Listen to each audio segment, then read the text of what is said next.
Identity की बात करते हैं तो कहीं ना कहीं वो हमारी जो जम्मू कश्मीर की खूबसूरती, हमारा एनवायरनमेंट, हमारी सीनिक ब्यूटी, हमारे आबशार, हमारे जंगल, हमारी जमीन, उसके साथ जुड़ी हुई है। एक आइडेंटिटी तो इन्होंने हमसे गैर कानूनी तरीके से तो हमसे वो उन्होंने छीन ली, मगर अब जो हमारे पास बचा कुचा है, जो हमारी जमीन है, जो हमारे जंगल है, जो हमारे पानी के वसाइल हैं, तो हमारा एनवायरनमेंट है, हमारा जो भी हमारी यूएसपी है, जिसके लिए जम्मू कश्मीर बिलखुसूस वादी मानी जाती है पूरी दुनिया में, तो उसके ऊपर बड़े खतरनाक बादल मंडरा रहे हैं। 3 प्रोजेक्ट उनका मैं खुसूसी तौर पर जिक्र करना चाहती हूँ। एक तो राजौरी बारामूला हाईवे प्रोजेक्ट जो पाइपलाइन में है, दूसरा जो रिंग रोड प्रोजेक्ट है जो गालंदर से लेके गांधरबल तक है, और तीसरा रेलवे का जो एक्सपेंशन हो रहा है। तो ये तीनों प्रोजेक्ट ऐसे हैं जिसमें हमारी लाखों कनाल, हमारी जो एग्रीकल्चर लैंड है वो इसके जद में आ रही है। उसके साथ साथ हमारे जंगल, लाखों के तादाद में हमारे पेड़, जिसमें देवदार के पेड़ हैं, हमारे आबी वसाइल जैसे हमारे स्प्रिंग्स होते हैं छोटे छोटे, और तो जब आप ये सड़कें बनाते हैं उसमें वो भी, और माइनिंग, जहां जहां भी ये सड़कें बनेगी इसका काम होगा, वहां जितने भी दरिया होंगे, नाले होंगे, नेचुरली आपने देखा कि माइनिंग की वजह से यहाँ हमारी कितनी बर्बादी हो रही है। माइनिंग करते हैं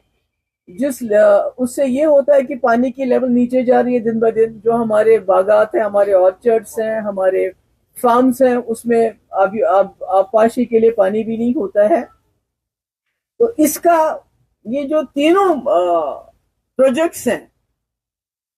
जिसका मैंने अभी जिक्र किया, इसमें राजौरी से लेके तकरीबन शुपियन हो, बडगाम हो, गांदरबल हो, पुलवामा हो, बारामूला हो, शायद ही कोई ऐसा डिस्ट्रिक्ट है जो इफेक्ट नहीं होता है,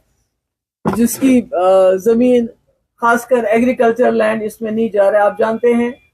मिलिटेंसी जब पीक में थी, हालात खराब थे, हमारा हैंडीक्राफ्ट्स और हमारा जो हॉर्टिकल्चर है उन्होंने जम्मू कश्मीर की इकोनॉमी को जिंदा रखा। तो मुझे कहीं ना कहीं शक होता है कि कहीं जो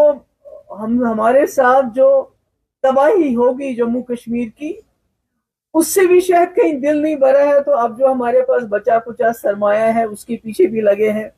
आपकी डबलिंग जो बारामूला बानहल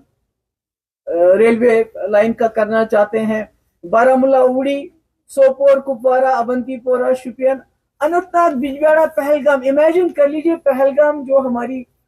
टूरिस्ट जगह है, वहां भी रेल को लेना चाहते हैं, और वहां भी कई गांव ऐसे हैं जिनके पास जो जमीन है सारी इसके अंदर आ रही है। तो कहने का मेरा मकसद है कि आपको मालूम है कि उत्तराखंड में क्या हुआ, आपको मालूम है हिमाचल में क्या हुआ, आपको मालूम है जोशी मठ में क्या हुआ, क्योंकि वहां भी इसी तरह से बिना सोचे समझे, मुझे लगता है ये ठेकेदारी की से पहले। मगर मैं ये जरूर कहना चाहूंगी, उमर साहब से मेरी दरखास्त है, ये आपके हाथ में है। जो आपके हाथ में नहीं है उसको हासिल करने में टाइम लगेगा,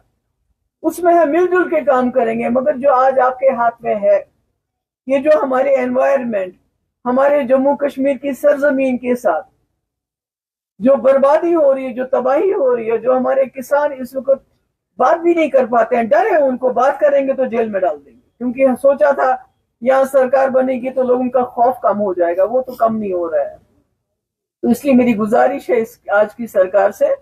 ये जो 3 प्रोजेक्ट जिसका मैंने नाम ले लिया, ring road project, satellite township किसके लिए बन रही है वो हमें बता दे, कौन है इसके जो कहां से क्या, श्रीनगर टाउन को, जो श्रीनगर सिटी है उसको डिकंजस्ट करके जहां एक एक घर में 4-4 फैमिलीज रह रही हैं उनको आके बसाएंगे। हम कहेंगे हमारे सड़कों पे टाउन से लोगों को लाएंगे, मगर उसके लिए भी आपने एग्रीकल्चर लैंड को बर्बाद नहीं करना, उसको तबाह नहीं करना। तो मैं चाहूंगी कि इसमें ये मुदाखलत करें, और ये जो सड़कें बन रही है, चाहे राजौरी से बारामूला की हो, चाहे रिंग रोड हो, चाहे रेलवे हो, इसमें देखें कि इसमें हमारी कितनी तबाही, कितनी बर्बादी हो रही है। तो इसको रोके کیونکہ جو وہ بچا سکتے ہیں اس کو تو بچائیں، جو وہ نہیں کر سکتے اس کی ہم ان سے توقع نہیں رکھ سکتے ہیں، مگر جو ان کو کرنا چاہیے ایز اے کشمیری یہاں کا رہنے والا، کیونکہ ہمارا اثاثہ یہی ہے جموں کشمیر کا، ہماری سینک بیوٹی، ہمارا انوائرمنٹ، اگر یہ بھی تباہ ہو گیا، اس کا بھی جوشی مٹھ جیسا حال ہو گیا، تو پھر ہمارے پاس کیا بچے گا؟ Thank you so much.